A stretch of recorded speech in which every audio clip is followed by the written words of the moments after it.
Private Lender Podcast, Episode 83.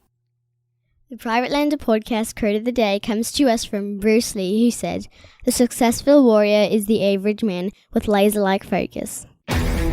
This is the Private Lender Podcast, the show that shares practical advice and know-how for new and seasoned lenders, from private mortgages on single-family houses to joint ventures on commercial projects and beyond. Discover details about investment vehicles that you won't find at your local bank or online broker. Listen and learn from private lenders and real estate investors, as well as from professionals and entrepreneurs, as they share the details, strategies, and the insight that allows for successful and prosperous lending. Now, get ready to increase your ROI. Here's your host, Keith Baker.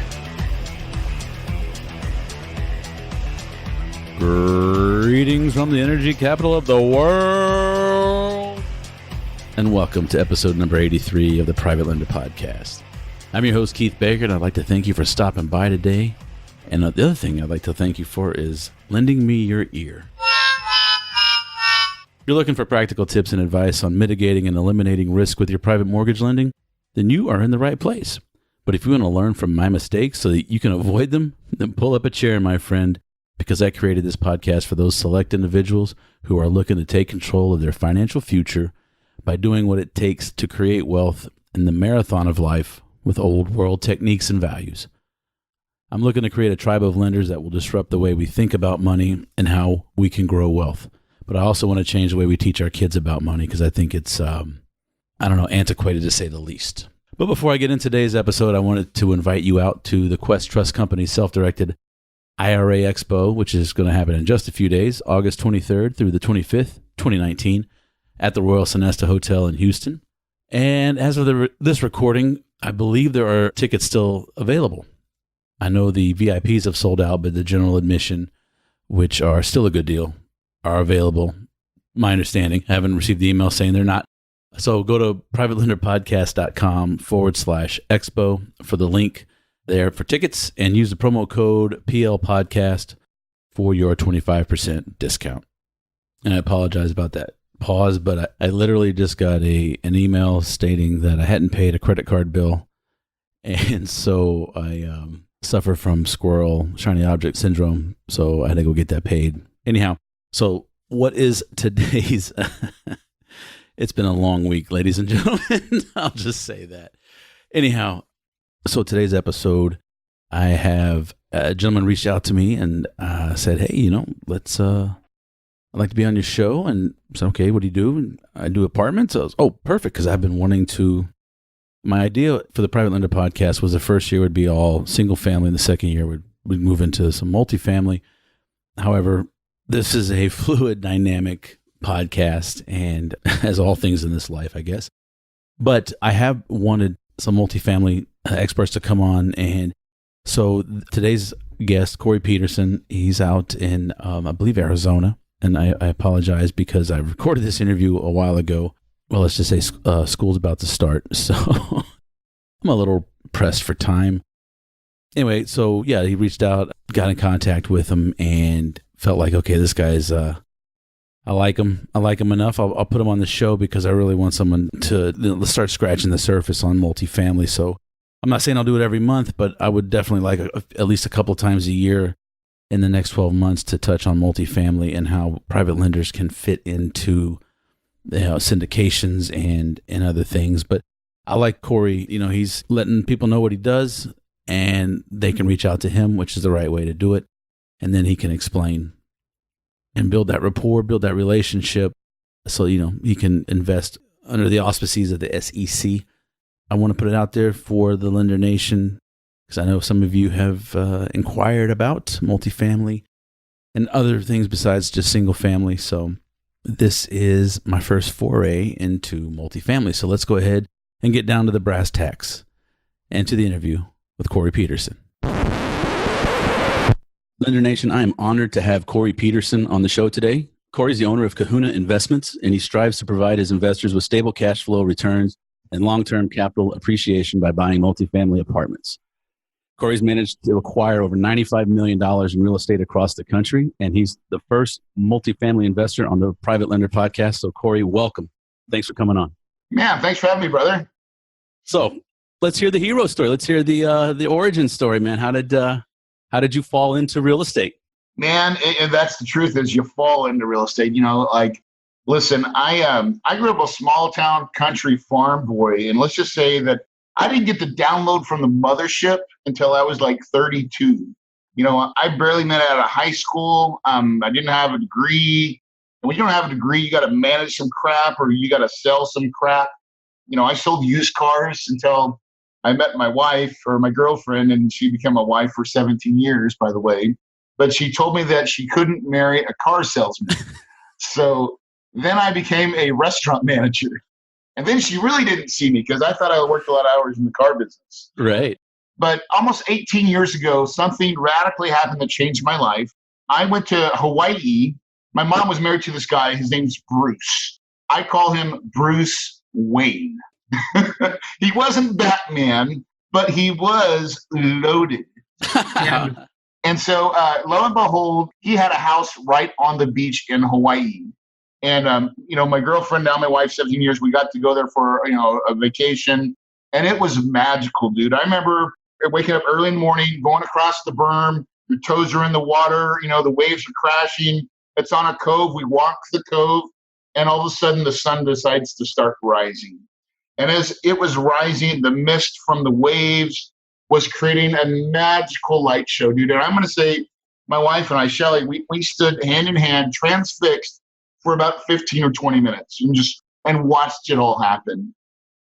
And it was like a rebirth had happened. And I remember looking over on the other side of the cove to Bruce's house. And I'm like, what does this guy do? Because he's got time. He's got money. He's got fine art, nice cars. Like he has it going on. And his phone was not ringing. And so I finally got the guts to ask him. And guess what he said? He owns apartments and he's in real estate. And so now I wish the story got better because Bruce was a prick. Okay. Sorry to hear that. Yeah, he was a grumpy old man. Listen, that was my mom's hustle. I love you, Mom. But he wasn't going to help teach me real estate. But he did give me what I call the perfect vision of what I call now is the cash flow life should look like. Sunsets and palm trees on your terms. And he gave me, what it should look like. So then about 6 months later, I read that book, Rich Dad, Poor Dad. And when I read it, I was like, that's Bruce. And so it made it very real for me. And I started my company in 2005, and I named it Kahuna Investments because I looked at Bruce, and Bruce was the big kahuna, and I wanted to be the same thing. And so, and then I went on a journey like everybody else does. So I started off as a wholesaler. Why? Because I had no money, no credit, no idea what to do. Right. And I went to the local RIAs, and, now I'm a smart cat. Like, I didn't make it out of high school, but I'm resourceful as hell, and I got a lot of common sense. And so I would ask the guy that runs the RIA, hey, who's the guys that are doing deals? And they're like, oh, Bob, this guy. So guess who I sat next to? All the guys that were doing the deals, and I'd be like, hey, what's your deal look like? Where do you find them? How much, what's your average profit? And I'm just like taking orders. And I'm like, well, I find deals like that, whether I did or not, it didn't matter. And so I started wholesaling to these guys.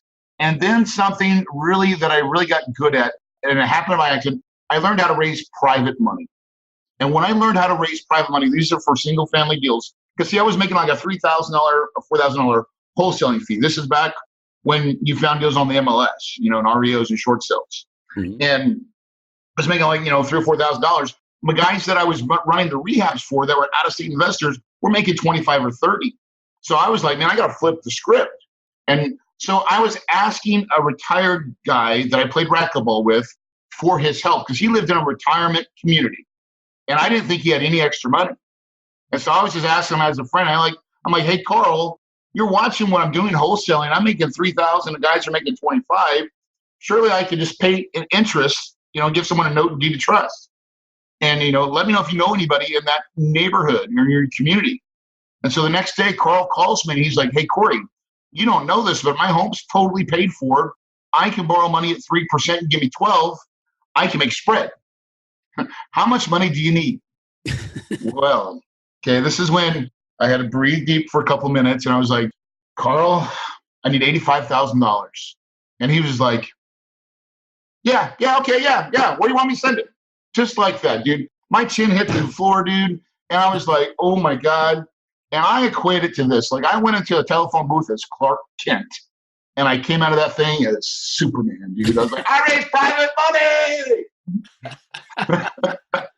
That is your superhero story. It is, man. And so once I figured out private money, and see, like a lot of people out there, you probably have a lot of limiting beliefs. I know I did about myself.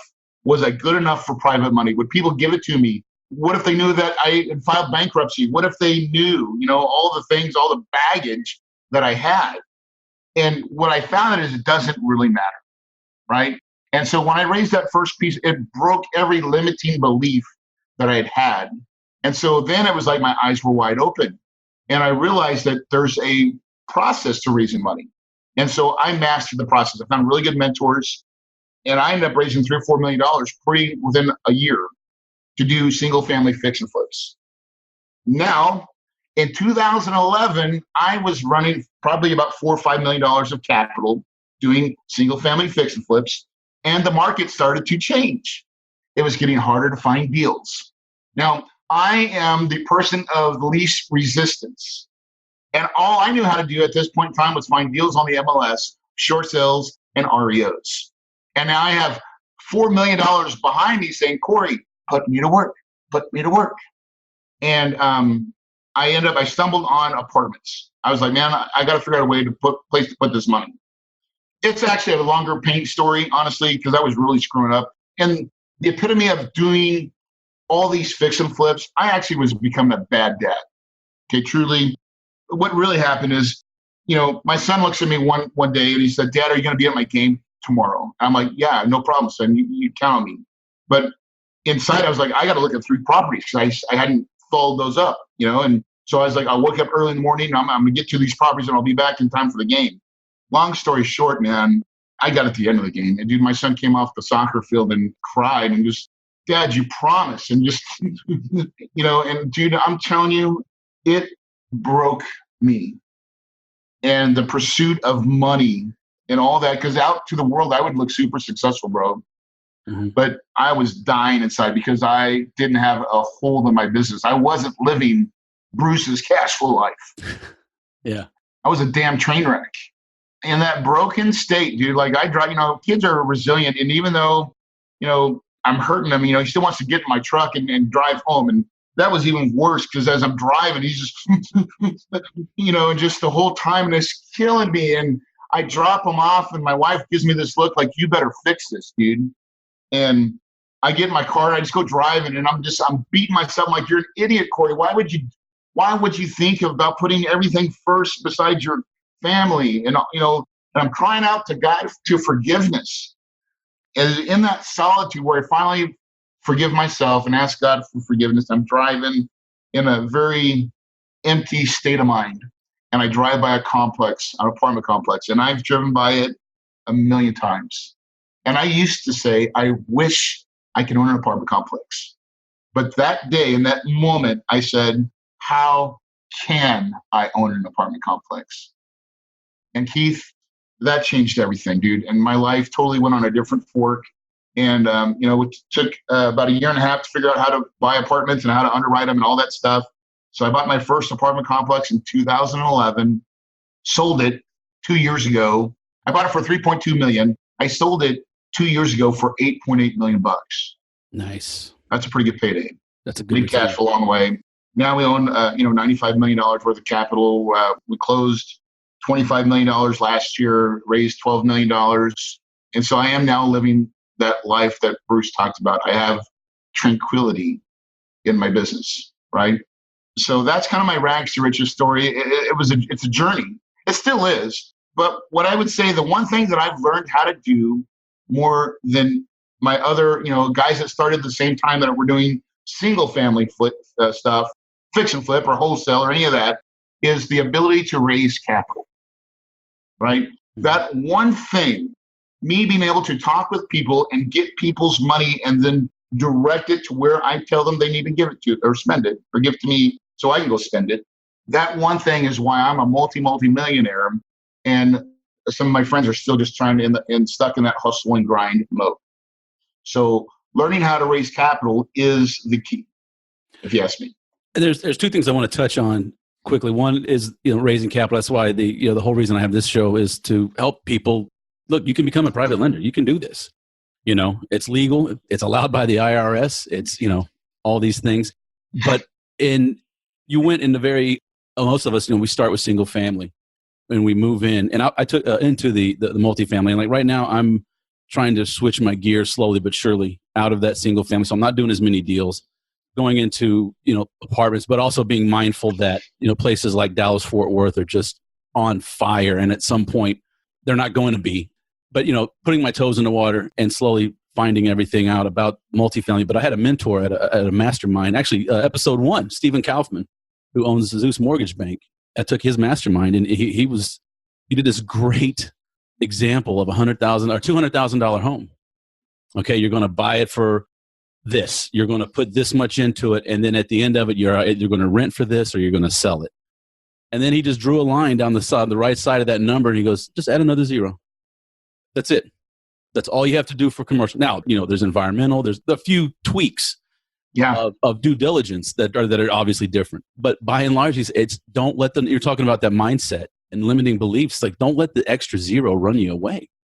Amen to that, brother. Because my net worth grew substantially when I was not afraid to add another 0, right?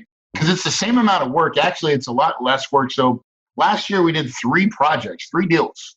That's it, 3 deals. Yeah. Not 120, not 50, not just 3. Yeah. 3, $25 million worth of deals though, right? And so I think when you look at that scaling of that process, and the truth is, there is so much money out there, and it's looking for people like me, for deal makers. But that you're teaching this is great, because it really is. We compete. So I always say, so let's talk about money for a minute. Is that cool? Yeah, no. So when I look at it, I say, okay, what's my avatar? Like when I'm raising capital for my projects, I say, what's my avatar, right? Mm-hmm. And who am I looking to get money from, and who am I not? I typically am not looking for what I call the smart money, okay? Wall Street, hedge funds, all that stuff. Why? Because they want a ridiculous amount of return for their money. What I focus on is Main Street, my Main Street investor, right? Not Wall Street, but Main Street. These are the guys that have money, $1 million, or, accredited and non-accredited, right? Mm-hmm. Some of we do both, but these are the typical people that are in the stock market, and they have mutual funds and bonds, or a 401k or something like that. That's when I compete against the stock market, I can win 90% of the time. I really can, because what we offer in our product gives a better return than most alternatives without the craziness, the roller coaster ride that most people are currently on. And so that's the avatar. And that's what I focus on, is how do I talk to more mom and pops, normal people that they're looking for alternatives to the stock market. And dude, there is a crazy amount of people that are out there. And a lot of them don't even know they can do real estate in their retirement accounts. Yeah. Right. So that's our biggest thing is educating people, right? That, because most people don't have lots of money in cash. It's in their IRAs. And so once you can educate them on that process, because then they're like, okay, well, so then I can use my retirement money to fund an apartment deal, a syndication. Well, how does that work? Because once you say the word syndication, that's like, oh, wait, hold on, what's going on, right? Yeah, oh yeah. But it's not as difficult as most people think. So what is a syndication? Well, it's just a way for, when Corey does a deal, he hires a syndication lawyer, right? Mm-hmm. And he puts together this 100-page document that costs about $10,000 to $15,000 for a lawyer to do. And in that document, it gives all the risk of my deal, the water flow, who gets paid first, who gets paid second. And it really becomes my operating Bible on how I'm supposed to work. Now, because it's federally mandated, there's actually, if I don't follow the rules, I can go to the pokey. Well, I don't look good in stripes. Do you think I'm going to follow the rules? Yes. Right? Yeah. But so it gives me how I'm supposed to pay, what I'm supposed to pay. So in my mind, that's a really good thing to share with your investors and say, guys, so then it really is just a matter of what kind of return do we do? Now, with most single family notes, right? So like, let's say you're going to do a house and someone says, hey, I need $150,000 and I need you, and you give someone a note in deed of trust. Typically, that's usually how it works. That's pretty clean and clear, and I understand that. In the multifamily world, we give someone a ownership piece, right? And a piece of equity in our property. And then we typically give a pref and then something on the back end, a split of profit upon sale or refi. Okay. And so we typically pay a 6% pref. That's short for preferred rate return. Yep. And that's usually first dips out of any profits on the deal. And we typically do that through our cash flow, right? So, we have 100 and something doors. Everybody pays rent. We pay all our bills, and what's left over, we have enough profit to pay our investors we pay quarterly payment, and with a pref. And usually our pref is usually 6%, right? Now, why does that work? So it's not 12, right? So 10 or, so everybody's lending a different money. So it doesn't, I know that right now with single families, I want to say the rate's closer to 8 for a lot of private money guys. Mm-hmm. Maybe it's 10 and 2 or whatever, but I know there's a lot of money chasing that asset class. And so it tends to be a little bit less, not like it used to be, right? So it's getting constricted. Same thing with a little bit of the multifamily space too, but not as much. So we pay that 6% pref. If you look at it this way, most people are in the stock market. And I would say in that space, what do you think the average return most people are making in their IRA accounts? Probably about 5 to 6%. Yeah, 6 to 8, right? 6 to 8, probably yeah. 5 to, I think you're probably more correct, but most people will tell you 6 to 8, mm-hmm. right? And that's the return that they're experiencing with the emotions of the market. Yeah. Right? And trust me, when I tell you that, I don't know if I told you this, but my background before I got into real estate, after I sold or was in the restaurant business, I actually got a real job and became a financial advisor. It's the only test I really studied for. Yeah. And I passed with a 73. You only need 70 to get your license. Yeah. So I know this firsthand that most people do the opposite of what you tell them to, is they sell when it's low and they buy when it's high, because emotion plays a lot of what's going on, yep. Even though it's not supposed to. But that's just the reality of what people do. And then if you look at the Wall Street as a payment vehicle, so I would say Wall Street can help you grow money, and people do it all the time in their IRA accounts. They get where they have $1 million or $500,000 or whatever it is account in their funds. Now they're getting closer to retirement, and they need to turn that money into a paycheck, right? I'll just ask you this. So if you wanted, because at that point, when you're close to retirement, you don't want to have volatility in the market anymore. Would you agree? Oh, absolutely right? Not, yeah. You just want to live off your interest. Yep. So what products are out there? So what does a CD pay? Nothing. 1% maybe, if that. So after CDs comes really treasuries, and before that pays even less. So then you have treasuries, CDs, then you have bonds, okay? Bonds, you have like corporate bonds. Those are like Coca-Cola or big companies, how they finance their debt, or even cities, municipal bonds, which are usually, tax-free, right? So what's an average bond do you think pays? Around the 4 or 5%. Exactly. Closer to 3 to 4. 3 to 4, yeah. Right? Okay, yeah. And sometimes 5. If they're really high, they're called what kind of bonds? Junk bonds, okay? Again, now that comes with volatility. Yeah. So when you look at that, if the average is 3, most financial advisors will tell you, hey, if you need to plan on living off of 3% of your money, well, if you had $1 million, 3%'s $30,000 a year. Yeah. Well, that ain't a whole hell of a lot of money, right? Mm-mm. And people's worst fear, by the way, is running out of what? Money, right? I mean, it keeps them up at night, especially when they have to have that money to live. So if we can pay a 6% pref, and most people are getting 3, we took $30,000 and made it into $60,000, doubling their income, right? So that's the story. That I'm just teaching you how I sell this process, right? Yeah. When I'm talking to capital, because I really tell this story just like I'm telling it now with you, is because they start shaking their head because they know this to be true. They understand what this is, because this is the stuff all financial advisors say, and they get it. They're shaking their head. They're nodding.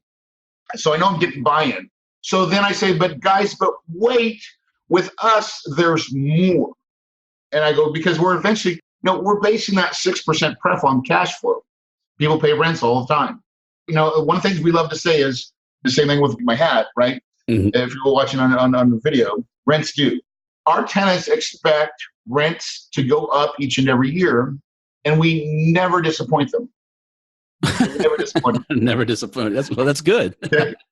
We will always make a rent increase, even if it's $10. Yeah. Right.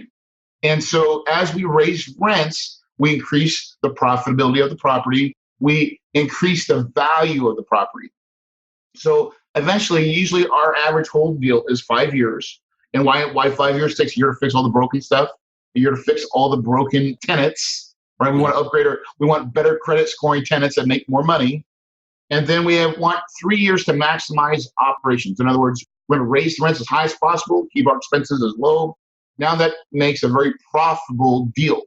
So when we sell it, we give our investors another 6% annualized for the amount of time they've had it. So, and they get now another. So if somebody gave us $100,000, they're going to get $6,000 each and every year, and with quarterly payments. So it's $1,500 every quarter, right? Yeah. And listen, people can budget. People that are retirement, they can budget if they know that money's coming. And so to be consistent is key. And then at the end, they get a big dump truck of money, which would be like another $30,000 if you had $100,000 invested in one of our deals. Well, that money at the end is like a garnish. It's like they weren't expecting that because they're budgeting the money that they have on the first 6%. Right. And then anything else in their mind, and this is how when I'm talking about it, like that's extra. That's like the carrot. And then in that 5 years, if you were to take that money, and let's say you used all the rest of the money and you spent it, that was your income. But now you still have your $100,000 plus this other $30,000 and you reinvest it in another deal. Now you have a COLA. Now I like that. Yeah, go ahead and explain. I like that. A COLA is called your cost of living adjustment. Okay. The older people understand COLA because that's annuities and things like that. They understand COLA. That means they're gonna get an increase in their paycheck. And because things go up, milk, eggs, all that stuff goes up each and every year. And so when we show them this, they're like, oh, so now you have a rising income, right? That can keep up with inflation. Or, hell, they can just go out and go on a big ass vacation, or whatever they want to do. Like I say, like that's whatever you want to do, money. And so people understand that. And so 12% year over year over year over year, that's a phenomenal return. Yeah. It's a phenomenal return. And the one thing I love about the syndication model is that we keep people's money engaged 365, 5 years in a row. Because a lot of people that are doing private lending, sometimes if they don't have good guys that are procuring new deals, their money could sit dormant for a while. So they fund a deal for 6 months and then it sits there for another 3 or 4 months not working. Yep. And so they may say that, oh, we're getting 15% return. But if you look at their real return of the whole year, it's probably a lot less. Oftentimes it is. And that's one of the bigger complaints is I tell people when I want to fund flips, I'm like, great, but your timing's got to be good because you're more apt to, yes, you're going to get a higher interest rate, but you're going to be more apt to have some idle money. And if you wanted to say, be the private lender on a house that's being sold with owner financing, you're right. You're going to be in that 8% range, but you're going to tie it up for 3 years. Yeah, exactly. Yeah, that's exactly it. So, there's yin to yang to the whole game. And so that's kind of like, that's how I sell it on the apartment world, right? So that's how I compete with, because I've got like 2 private money lenders that they were out of Utah, and that was their main piece of business. And they're older. This one older lady, she's really great. But the truth is she was getting tired of having to do all the transactions, right? And to keep up with it. I mean, she was like she's in her late 70s. She just wants to be done. And so she's like, she gave us the first time, first investment, just, $100,000 to see to kind of test the waters. Yep. And once she started getting her checks, dude, Corey, got to get another couple 100,000. Can you work it? Corey, I got another couple 100,000. Can you work it? Right? Because she was just like, this is easy. Set it and forget it. Yeah. And as long as she was making her checks, that's all she wanted. So I feel like that's what we've learned how to do is tap into Main Street money, the people that most people forget about, right? Yeah. But like they've got money too, real money, and what they want is just something that's consistent, man. Mm-hmm. Yeah. But it's funny. I kind of got the idea of. I say I got the idea, but I read. Well, like you, like everyone, you start with Rich Dad, Poor Dad. But I read The Richest Man in Babylon, and I love that. 10th of everything I make is mine to keep. Yeah, exactly. 10%. And then you make your money, take that 10%, grow it, and then you give it to somebody who knows what they're doing in that line of work to grow your money for you. Right? That's a great book, by the way. Man, there's a lot of lessons. That's one of my favorite books of all time. Mine too. Because it really talks about the guy that was going through the journey is like, he's like, listen, why would I ever give you my money until you can show me that you know how to make it grow? Like, I'm giving you tasks to teach you. And once he became the master, once he understood the lessons and that, he learned how to master how to make money grow, that's when it was like, here's the whole thing, right? And really, part of the reason why you probably have a podcast, once you learn some stuff, if you don't give it back out into the world, I mean, to me, that's the best part of what I do is the give back. Yeah, it's so true. Because like I said before the call, nobody's teaching private money just to create private lenders, right? It's somebody like yourself. It's an investor who has a need and has an ability, right? And they come together. And then I started getting questions at the RIA about, well, why do you do private lending? I said, well, because I actually have a full-time job that I like, but I travel at the last second. And so I've tried to handle landlording. Okay, it didn't work. So, okay, I'll get a property manager. And then I had to learn, well, you got to manage the manager, and so for me, private lending it was a better fit for what I do. It usually is the safest and really because you're usually leveraged the correct way. You are playing the bank. Exactly. And banks, if you look at any building in any city, the biggest buildings that have the name on top is usually a bank, right? Why? Yeah. Because banks are not stupid, man. They know how to make money, and they do it with the less risk. And we can play the same game as them with the same rules as them. I don't ask this question enough of my guests, but it's a joke, but I think it really brings it home. Who do you think, or who do you consider as the bigger criminal, the man who robs the bank or the man who owns it? Yeah. Well, one is illegal. You're going to go to prison, and the other one can do it all he wants. He can print money. Yeah. Right. If you own a bank, you have a license to print money. For every dollar you take in, there's a multiplier that you can go lend out. Exactly. How does that work? And it's Thank you. It doesn't work with my checkbook. No. I don't have $9 for every dollar. I have $1. Right. But at the same time, by creating notes and being, private lending, and you can follow along the Richest Man in Babylon. You can follow along with the Kiyosaki thing and be active in the most passive form of real estate investing or private lending. Here's the other, my little caveat that I feel like in the syndication apartment world that is a little bit different. So we don't have lenders, we have owners. We give them K1s, but because they're owners, they get something magical that they're not getting in most of other endeavors, which is depreciation. Yeah. And now that used to not be that big of a deal, but now with the new laws that are on the books now, if you do what's called a cost segregation study, which is what we do on every property, okay? Typically, so I'll give you an example. We just did a $10 million deal, and we had a $3 million cost seg study done that was in year one. That's the loss that we get to record. And half of that goes to my investor pool.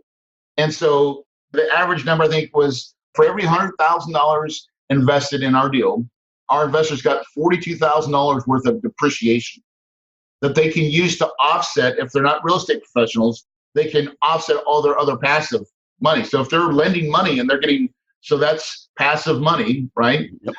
they can offset all their profits. That's huge, man. Like your biggest partner in life is Uncle Sam.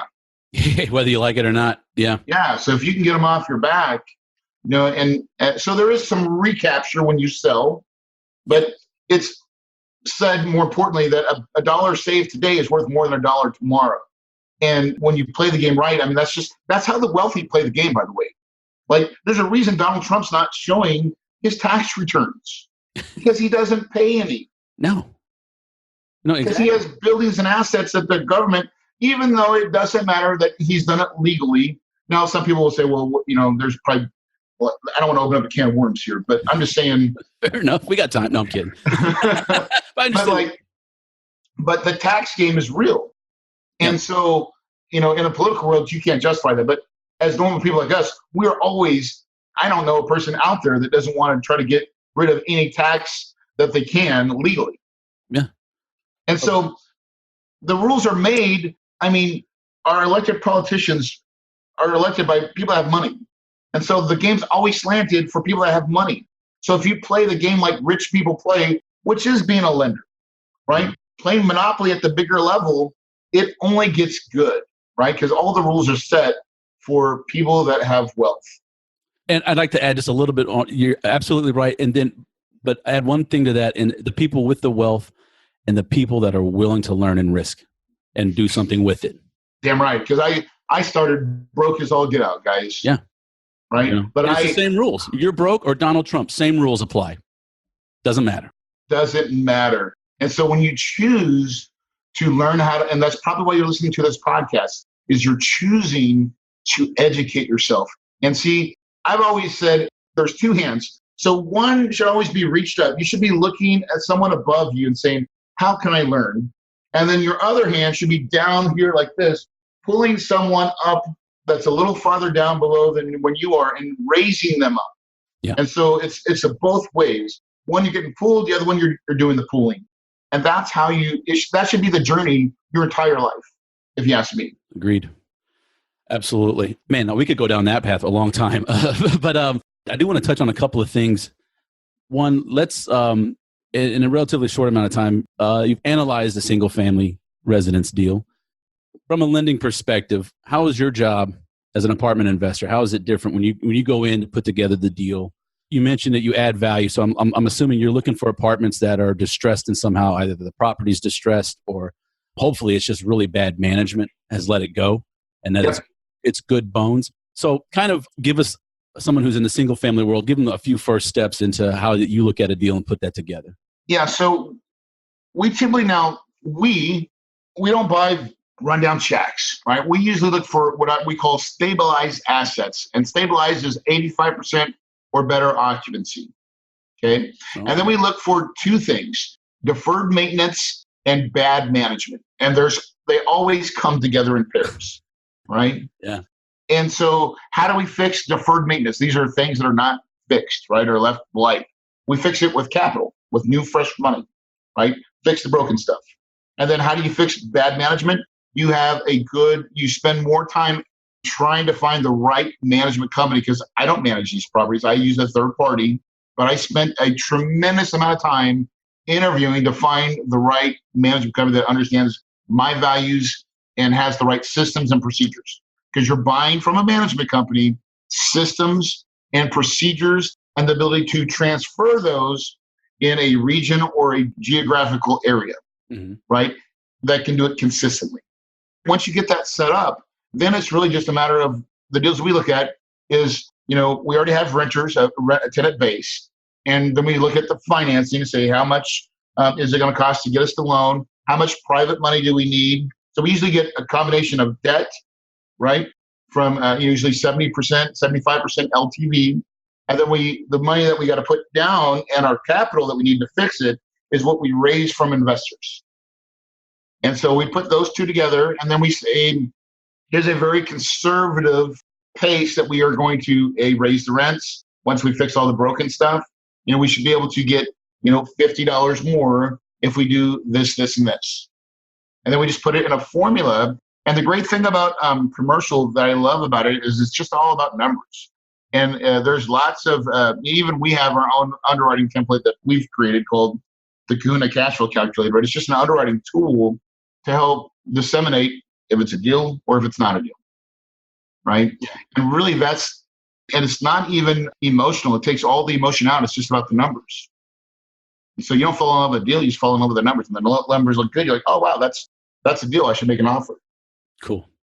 Interesting. Yeah. So you raised your down payment is the money that you raised privately. Then you go get some debt from a bank or something else at the 70% LTV.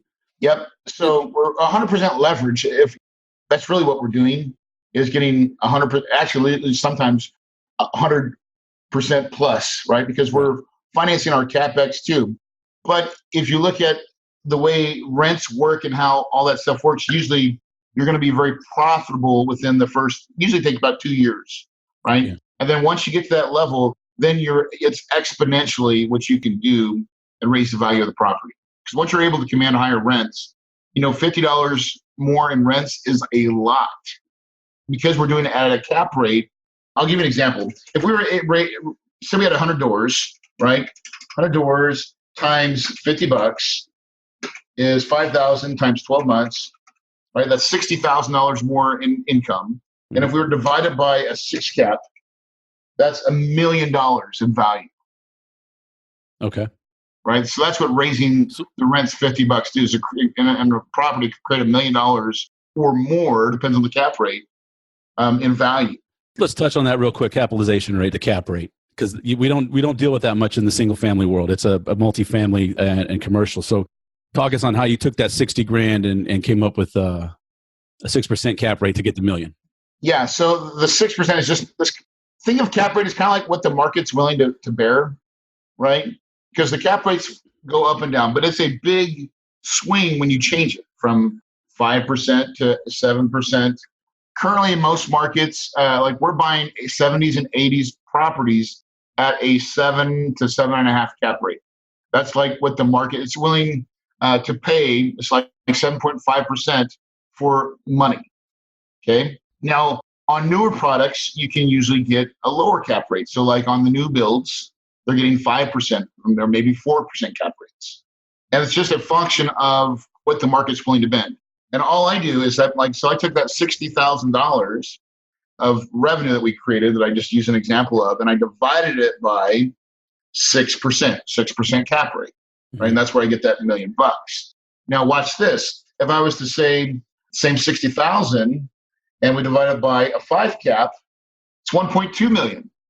So if you can buy at a high cap rate, doesn't sound right, and then you sell at a low cap rate, you can make lots of money. We do that almost all the time. Now, how do we do it?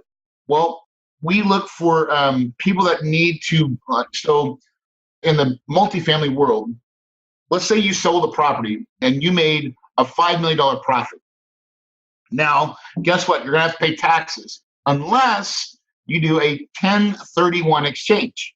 Mm-hmm. Okay? Very common in our business, in the bigger projects. They don't do it so much in the single family, but in the multifamily game, it is, you make $5 million, you're trying to figure out how to not pay taxes on any of that. So you're going to try to do a 1031 exchange.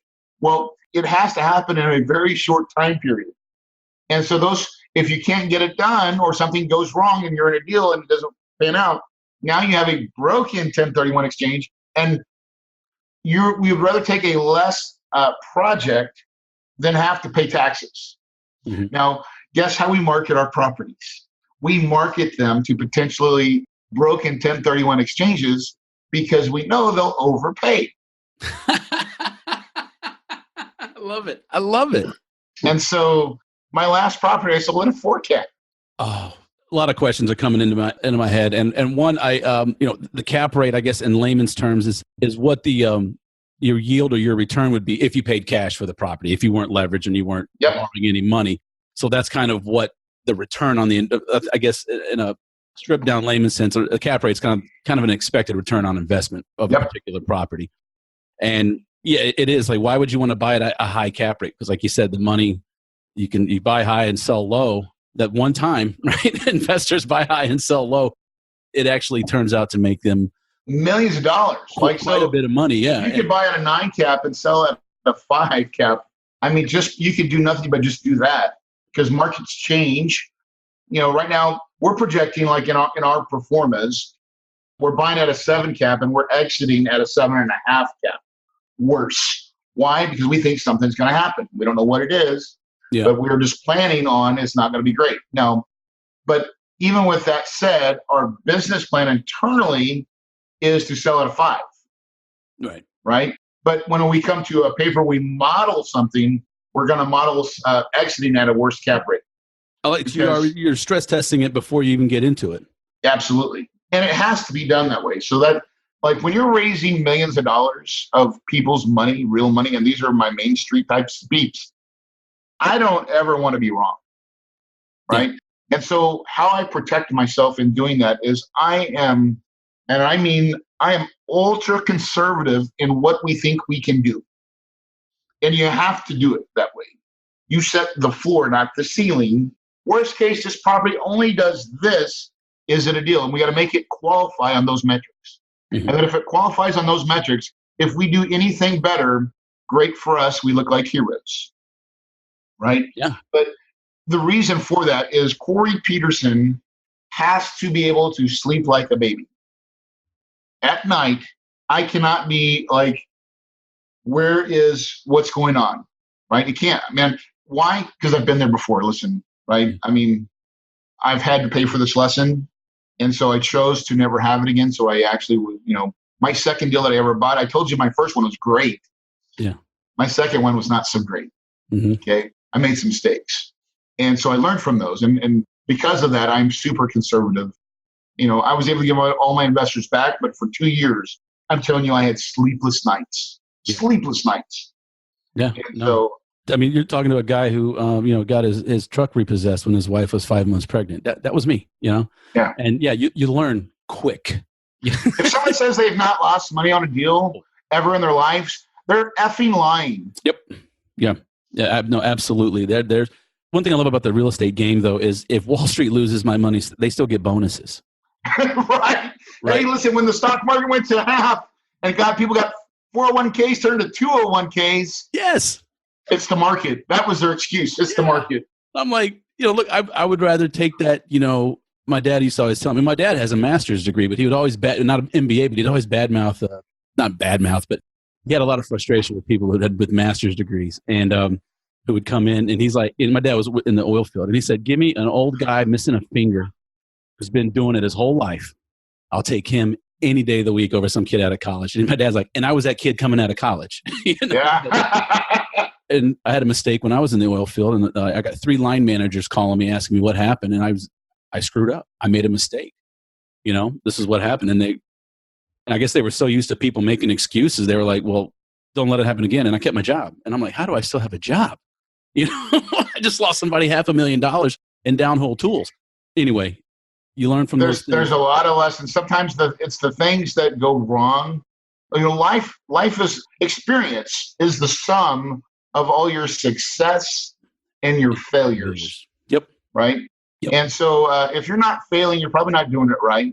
You learn a lot from failure as well. Oh yeah. Yeah. And I've always been willing to fail 1,000,000 times. Yeah. No, that's it. Pick yourself up and keep going. It doesn't feel good. I mean, just the other day, I mean, had a deal kind of fall together and I'm like, man, I just, kind of took it personal for a second, and it's like, okay. And as you see, I'm a Dallas Cowboys fan. All apologies accepted. But I have a 24-hour rule. After they lose horribly, I have 24 hours to wallow, to get mad, to scream. 24 hours after that kickoff, it's over. It's done. And same thing. Pick yourself up and move on because it's really sit on the side of the road. It's hard. It's hard to get up and keep going, and that's what makes people successful. So it absolutely is, bro. I wanted to get back. You said you take both accredited and non-accredited, and in the single-family world, we don't deal with a whole lot of accredited folks. So, tell us how you're able to work both ends of that. So, what we don't do is we don't advertise, we don't solicit. So, we have a whole process. We have to get to know you on a substantial level before we would offer you to look at any of our deals. Mm-hmm. And so, we have a process. When I'm on podcast, this is an educational forum. I'm talking about what I do. But when people were to say, "Hey, listen, Corey, I've got a couple $100,000. Hey, let's go to work," I'm like, "Whoa, You got to fill out an accredited investor form with me. We have a process. I need to get to know you, not just know who Keith is, but I need to know you financially, Keith. I need you to fill out a form, and we need to have a discussion about your money and what if you're not accredited, need to understand your sophistication and whether you're a good fit for my deal or not.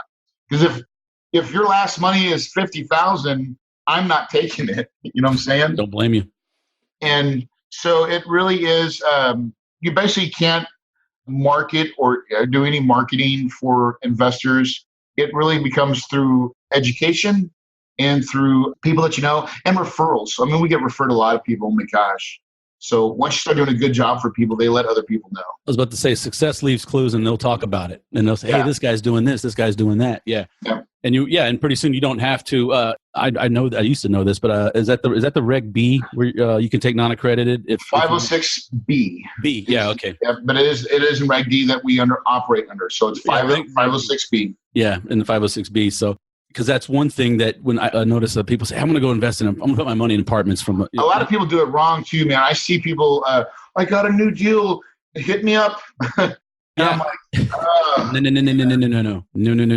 Don't. Yeah, you can't do it that way. Yeah, no, you gotta be able to establish a personal relationship and knowledge of the person, and and no, like you said, no soliciting, no advertising, no marketing. I actually had a guy. I was on a Sirius XM radio show, and somehow he had to do some work to find, because I don't just have my email out there, but it's out there somewhere. He's got to do a little work to find it.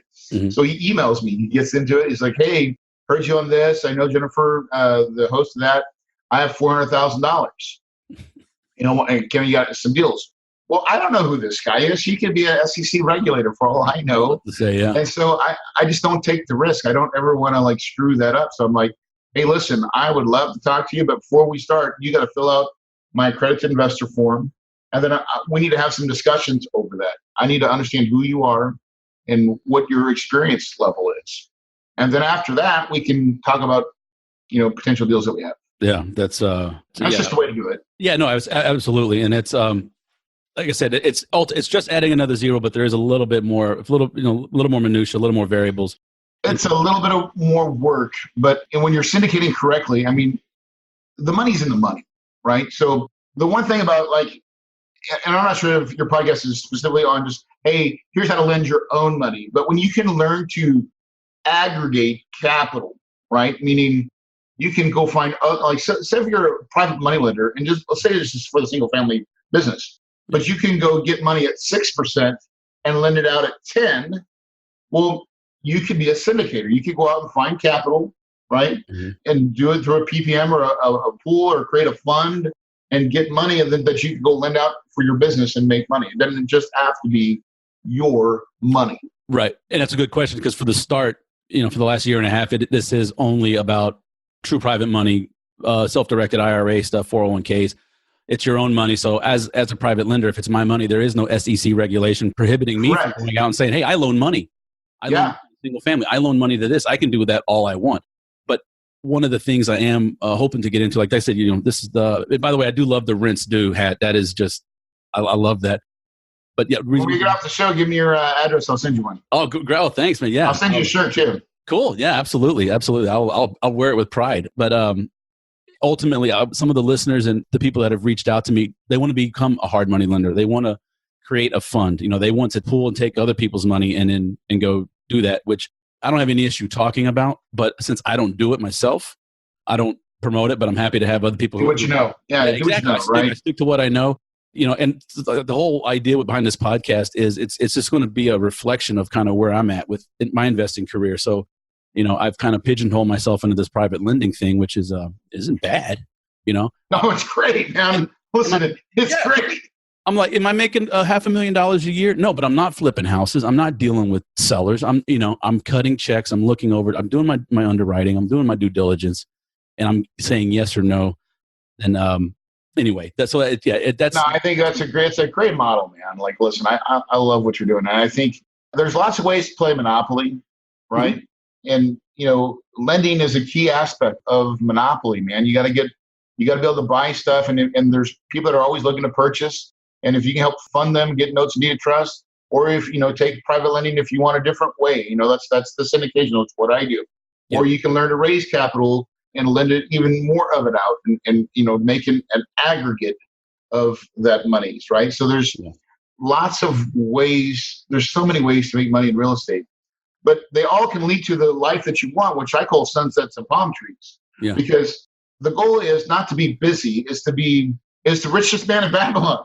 Is when your money's working for you and you're not working. Yeah. But it's still, your cup gets replenished every month. Mm-hmm. Right? Yeah. That's the trick. And that's what I love about this. Like you said, but back to limiting beliefs. And before, I know we're starting to run long, but I definitely want you to mention you have your own podcast as well. Yeah, Multifamily Legacy Podcast. Find me on iTunes, baby. We teach it from nuts to bolts, man. And you have a book which subtitle I absolutely love. Copy. That's Why the Rich Get Richer. Yeah. The Secret to Cash Flow Apartments. That's it. Yeah. That's so. And why? Yeah. The title and the subtitle. Why the Rich Get Richer. Yeah. That's it, man. We're fixing a launch a new book coming out. Not ready, but it's called Copy Your Way to Success. Oh, okay. And so it goes from we haven't figured out the subtitle on that one yet, but we're close. So that one took a long time to write. It really is my journey. I'm excited to have that one come out, but it's not ready yet. So I just wanted to tease it. Well, I tell you what, you can go to the show notes page here at privatelenderpodcast.com and you'll get all Corey's links, information. And speaking of which, let's go ahead. How do people get a hold of you if they want to? So the easiest way is just to go to Kahuna Wealth Builders. So kahunawealthbuilders.com is the website where we teach and really all the information. There's a contact me button somewhere in that webpage. Probably find my and you send an email. We respond. Got a whole team set up for that. And that and the podcast is really the best way to figure out the multifamily world. Excellent. Cool. All righty. Well, Corey, thank you so much, man. I've had a blast doing this and really appreciate you coming on and talking about syndications and apartments. And you shared your story about your kid. I'm right there with you. I came out of the oil field because my daughter thought a cell phone was daddy. Yeah. And amen to that, man. There's no bigger value than being a full-time dad. And listen, sometimes we fail, but it's only sometimes, you screw up for a season, but you can fix it.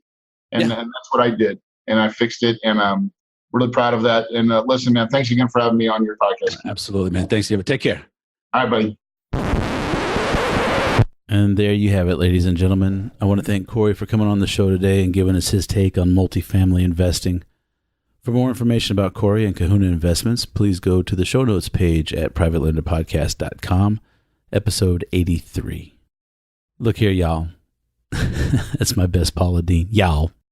This podcast is free to listen to, but I do ask that you pay a very small price with your time, and that is to leave a rating review over at iTunes or whatever platform you listen to this podcast on, but especially iTunes, because they are the 800-pound gorilla in the room.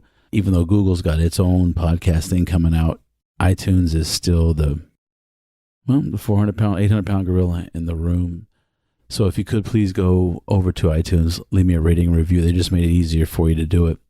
Just go to Private Lender Podcast, scroll down, and if you think I get 0 stars, seriously, please give it to me. If it's 1 star, 2 star, I just want an honest review, because the more reviews will put this podcast into the ears of more and more listeners. So that is the price I ask that you pay for listening. Also, if you'd like to connect with me, and I would short of beg you, please do connect with me on social media, Facebook, Instagram, Twitter, LinkedIn, and Bigger Pockets. All the links to these channels can be found at privatelenderpodcast.com.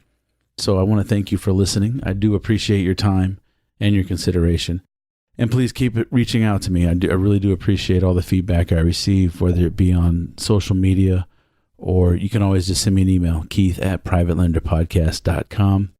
And I love the words of positive reinforcement and encouragement, but I would also like some negative words. I'd like to know how I can make this thing better. How can I craft this to reach the most people and to build this tribe of lenders so that we can disrupt the banking system. We can disrupt everything. The power is in the people. And I'm not talking about revolution, but look, we have more power, we have more ability, we have more opportunity than we ever have in the history of humankind. We are coming up on a world of flux, and I'm excited about that. I think it's a good thing. I think we can all benefit from it. We just need to have the right set of eyes looking at it. And before I forget, please go to privatelenderpodcast.com/guide to get your free private lender's loan guide and checklist. Put this together, little checklist for all the things you need to do your due diligence on a loan. And then also 3 sections of pros. Okay, look, all right, that's a little generous. I'm kind of patting myself on the back there. But I try to at least let you know the mindset that I have as I go through kind of the 3-step process of, the person, their process, and the property. So, look at the person. Is this somebody who's going to cut their throat to make me whole? If not, I don't need to lend to them. Ask me how I know. I've screwed up along the way, being a little brash. So, can this person pay me back? Are they the type of person that will pay me back? If they are, okay, great. Then what are they doing? Are they a landlord? Are they a flipper? What do they do under finance? What is their particular niche of real estate, and are they sticking to it? Is this a landlord who wants to start flipping houses? Go to hard money. Sorry. Go gamble with somebody else's cash, not mine. I want to loan to people who stay in their own lane. And then finally, let's take a look at the property. Is this a property that I want to own? If worse comes to worse and this borrower doesn't pay me and I foreclose and I take this property over, do I want it as an investment property? That doesn't necessarily, you have a whole range of options here. Do you want to be a landlord? Maybe you put that into your portfolio. Or maybe you complete the flip, right? Because if you're smart and you don't give all the money up front and you only pay on the draw system, once the work is completed and approved by an acceptable inspector, if you play those cards right and somebody defaults, but you haven't given up all the money, then you can step in and pretty much be made whole. And sometimes I know people who've profited even better than the original loan terms because of a foreclosure, but they were smart and they didn't give all the money up front. They didn't expose themselves. And that's the name of the game. So that's going to do it for today. And besides good health and self-awareness, I wish every one of you safe and prosperous private lending. And I'll catch you on the next episode. Thanks so much for listening to this episode of Private Lender Podcast with your host, Keith Baker. For more great content and to stay up to date, visit privatelenderpodcast.com.